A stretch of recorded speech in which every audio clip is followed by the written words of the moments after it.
കോളേജിന് നാക്കിൻ്റെ A++ accreditation ഉണ്ട്. ഇപ്പോൾ അതേ കോളേജ് ഓട്ടോണമസ് ആയി. ഇപ്പോഴത്തെ പിള്ളേരുടെ ഭാഷയിൽ പറഞ്ഞാൽ പഠനകാലം ഞങ്ങളുടെ കളറാ. UGയിലും PGയിലായിട്ട് ഈ കാണുന്ന കോഴ്സുകളൊക്കെ ഇവിടെ ഉണ്ട്. നിർമ്മലയിൽ നിന്നും പാസ്സായവർക്ക് ജോലിക്കായിട്ട് കാത്തിരിക്കേണ്ടി വരില്ല. Nirmala college, Muvattupuzha. An inspiring journey into the future. Kerala Cheramar സംഘം സംസ്ഥാന സമ്മേളനം മെയ് 12, 13 തീയതികളിൽ മൂവാറ്റുപുഴയിൽ നടക്കുമെന്ന് ഭാരവാഹികൾ വാർത്താസമ്മേളനത്തിൽ അറിയിച്ചു.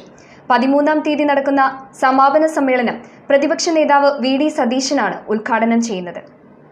കേരള ചേരമർ സംഘം സംസ്ഥാന സമ്മേളനം മെയ് 12, 13 തീയതികളിൽ മൂവാറ്റുപുഴ അർബൻ ബാങ്ക് ഓഡിറ്റോറിയത്തിൽ നടക്കുമെന്ന് ഭാരവാഹികൾ വാർത്താസമ്മേളനത്തിൽ അറിയിച്ചു. ചെറിയ തോതിൽ പല സമ്മേളനങ്ങളും നടന്നിട്ടുണ്ടെങ്കിലും വലിയ പ്രചരണത്തിലൂടെ മൂവാറ്റുപുഴയിൽ നടക്കുകയാണ്. ഇതിൻ്റെ നടത്തിപ്പുമായിട്ട് ബന്ധപ്പെട്ട് 12-ാം തീയതി മെയ് 12-ാം തീയതി അർബൻ ബാങ്ക് ഓഡിറ്റോറിയത്തിലാണ് ആദ്യത്തെ പ്രതിനിധി സമ്മേളനം നടക്കുന്നത്. പ്രതിനിധി സമ്മേളനത്തിന് മുമ്പ് സംസ്ഥാന പ്രസിഡന്റ് ABR നീലംപേരൂർ പതാക ഉയർത്തുന്നതോടുകൂടി സമ്മേളനം സമാരംഭിക്കുകയായി. പ്രതിനിധി സമ്മേളനം മൂവാറ്റുപുഴയിലെ MLA ബഹുമാനപ്പെട്ട മാത്യു കുഴൽനാടനാണ് ഉദ്ഘാടനം ചെയ്യുന്നത്. തുടർന്ന് പ്രതിനിധി സമ്മേളനത്തിൽ ഏതാണ്ട് 200ഓളം പ്രതിനിധികൾ പങ്കെടുക്കുകയും 12-ന് രാവിലെ സംസ്ഥാന പ്രസിഡന്റ് ABR നീലംപേരൂർ പതാക ഉയർത്തും.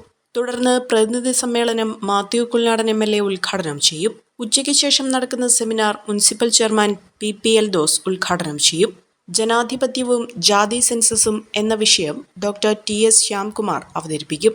13-ാം തീയതി രാവിലെ നടക്കുന്ന എംപ്ലോയീസ് പെൻഷനേഴ്സ് സമ്മേളനം മൂവാറ്റുപുഴ ടൗൺ ഹാളിൽ സംഘം ജനറൽ സെക്രട്ടറി IR സദാനന്ദൻ ഉദ്ഘാടനം ചെയ്യും.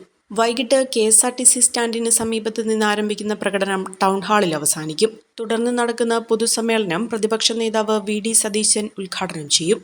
വാർത്താ സമ്മേളനത്തിൽ ഭാരവാഹികളായ IR Sadanandan, Thankachan ഇല്ലിച്ചിം, KV Babu, Aji Anikkad, KA ചന്ദ്രൻ, MK ശിവരാമൻ എന്നിവർ പങ്കെടുത്തു. Omania mobiles, AM road Perumbavoor, PO junction Muvattupuzha.